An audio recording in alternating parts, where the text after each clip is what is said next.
Hey, Sugar Drama, and today we're talking about hypercoagulation. So I put a video out last week about John Meadows and his passing. Again, just in awe of that because he just seemed like such a genuinely nice guy. I would love to have met him. Would love to have had a couple of hours to sit down and pick that guy's brain. I think a wealth of information left us when he went, and I think that what we have left of him, thankfully, are the videos here on YouTube for us to watch. And again, that's still a wealth of information. So I would definitely promote anybody who wants to see it, want to go look at it. But I've had a couple of comments I wanted to address on this particular video. One was hypercoagulation. So hypercoagulation can occur as a disease process in several different instances. John Meadows, according to his medical history and what he released, he had a genetic predisposition to this disease process. But probably one of the most familiar things that any one of us could have occur with this disease process is a MI, myocardial infarction, a heart attack, okay? And so, thankfully, in my time in the street as a medic, one of the tools we got in our toolbox when people were having significant findings of an MIs was baby aspirin, to believe it or not. We would go to people, and if they were having pain in their jaw and pain in their arm and shortness of breath and chest tightness or chest pain, we put them on an EKG, and we were seeing, irregularities in their EKG. We could give them baby aspirin. And baby aspirin actually goes in and coats the outside of the blood cells so that they don't clump together, and you don't have a hypercoagulation issue there, because one of the things that can happen during an MI in the body under duress is it releases chemicals in the system that then kind of, the best way to term it would be, they make the outer shell of your blood gummy, and the blood has a more susceptibility to sticking together, and that can cause you to form clots. And then those clots can run into the heart, they can run into the brain, they can run into the lungs, they can just cause you a tremendous amount of issues, right? So, and that's, what happened. I'm not saying that's what happened, but the disease process of hypercoagulation occurred to John Meadows, and it lodged into his lung, and that's what a pulmonary embolism is. One of the processes for stroke, you can have a hemorrhagic stroke where the blood vessel busts open and you bleed in your brain, or you can have an embolic stroke where you have an embolism, which is something, whether it be a clot, a piece of plaque, whatever it be, lodges in the brain and cuts off circulation beyond that point and causes you to have the stroke.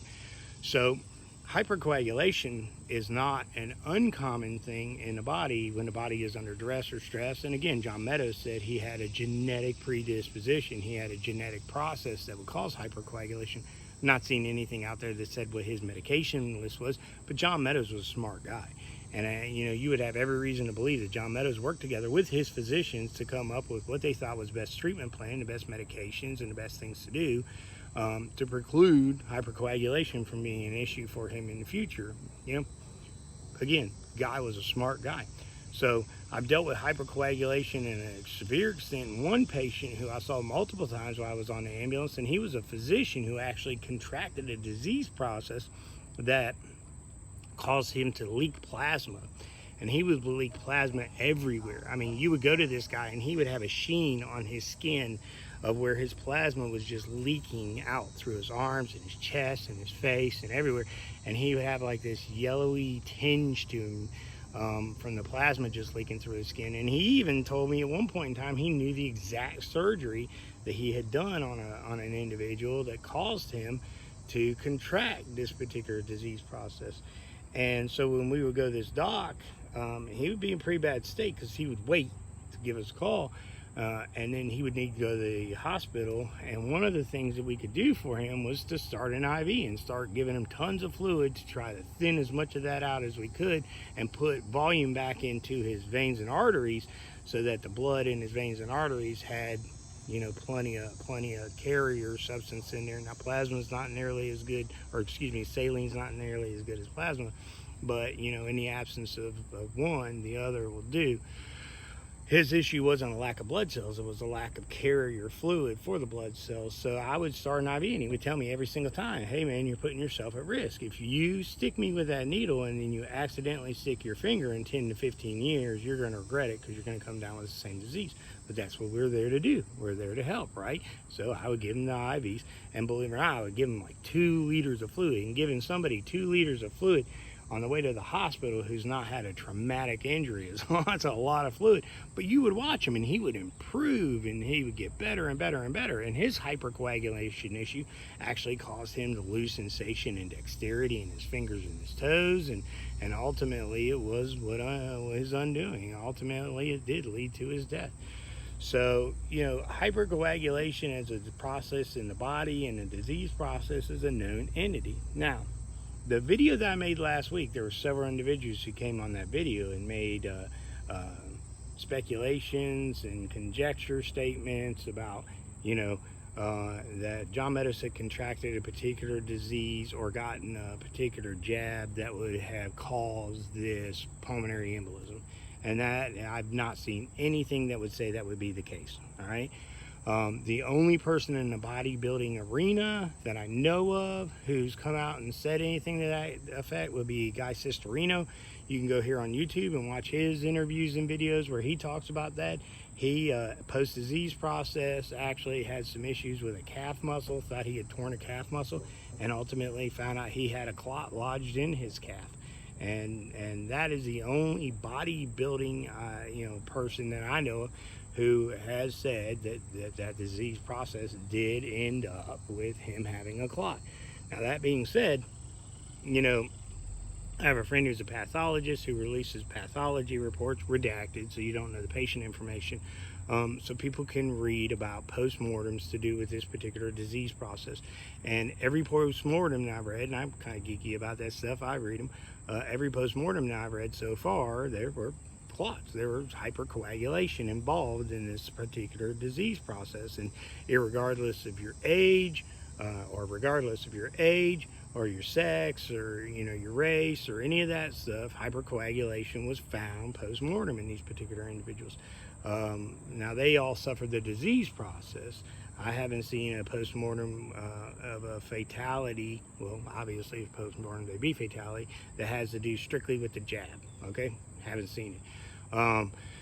But, you know, there's a lot of people out there who are scared, and there's a lot of people out there who are, you know, trying to think about what the deal with this jab is, and the fact that, you know, we went through a year and a half of this with no jab, and we have frontline healthcare workers, nurses and such, who were working in environments closely with these people who, you know, that was good enough, and now they're being forced to take this particular thing, either that or lose their job, and it's mandatory. And then you look, they just made it mandatory, I think 2 weeks ago, for all military members, and then I saw something last week that said in the new infrastructure bill they made it mandatory for anybody who has a CDL to have it by next April.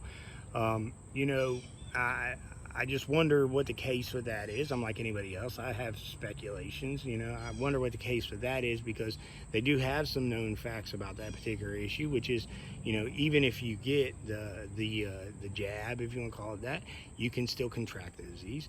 You can still spread the disease.